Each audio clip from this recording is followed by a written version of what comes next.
Hey guys, it's Rainey Romero with the lovely law firm. You are watching the Carolina Justice Report, and today we are chatting with partners Amy Lawrence and Justin Lovely, and we're chatting all about a new case type about premature babies.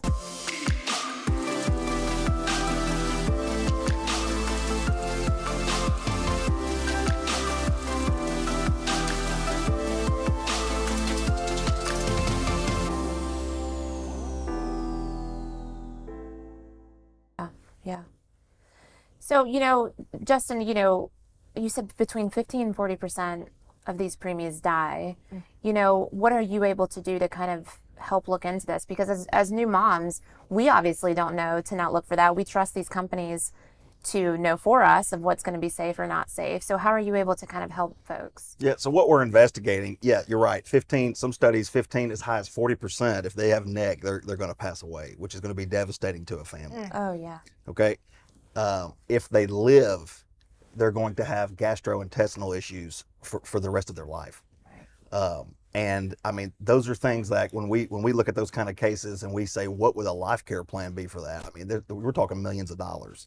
So these cases, and that's going to be costs that would have to be borne by that family or borne by Medicare, borne by Medicaid, borne by the state, and families just can't do that, right? It's devastating financially, or they could lose their child. Right. And even if they do live, I mean, what kind of quality of life are they going to have? I mean, that's terrible to even think about. Who knows what future problems will come up for them. Yeah. Right. Yeah. So, I mean, we're investigating these cases, and we want to hold the makers of Enfamil and Similac liable. And most importantly, all trial lawyers, we're all getting together around the states.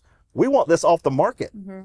Yeah. Don't give it to premature infants. Yeah. And I don't think we had even said those names prior with Similac and Enfamil. So those two are the two formula companies. And they're the most trusted formula companies. Yeah, the most popular in America. Yep. Yeah. Now, let me be clear. I mean, the regular formula for a full-term infant, no problem. Right. That's not what's causing this. Specifically the premature infant. Premature infants. Formula. Premature infants given the cow's milk-based formula. Okay, that's when their risks of developing the NEC greatly increase, and that's what we need to stop. We need to stop that immediately. Okay? It's also educating the doctors, because some of them just didn't know. You know what I mean? They're not knowingly giving. Yeah, I can't imagine that they would, just give it. Yeah, doctors, medical staff. they think like we are. They have the best interest of children at hand, and why would they give it to us? They give it to the hospitals for free, to give it to the babies, and so we just expect the best. Yeah. So what do you guys recommend for families that may have had this happen? So we're looking at cases as far back 10 to 15 years back. Okay. So this could have happened to you. And what we would do essentially is pull the medical records and say, was there a NEC diagnosis in the medical records? And if it was diagnosed, was Similac or Enfamil with a cow's milk-based product given to the premature infant? And those are the cases we think will be viable and be part of the potential litigation. And like Amy said, the doctors in the hospitals don't really know. This education push is really getting out there, and they are learning now.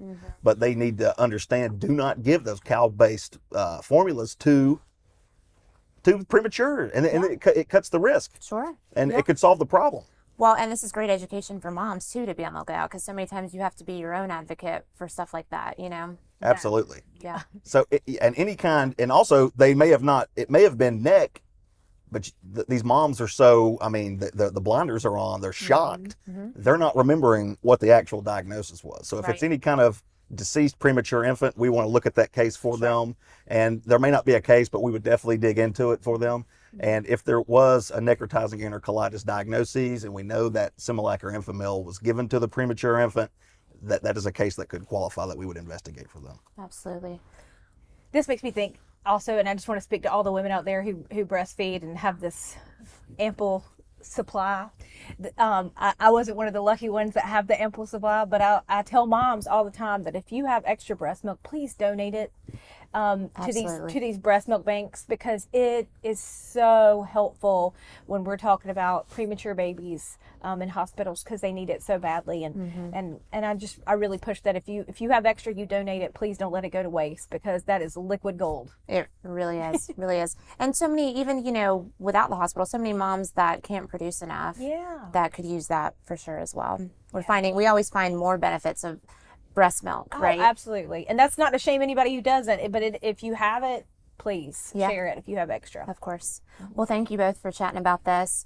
You can learn more on justisislovely.com. You can also head on YouTube, Twitter, TikTok. We're everywhere that you consume your social media.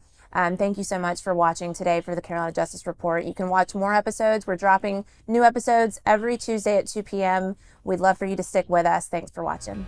When life gets ugly.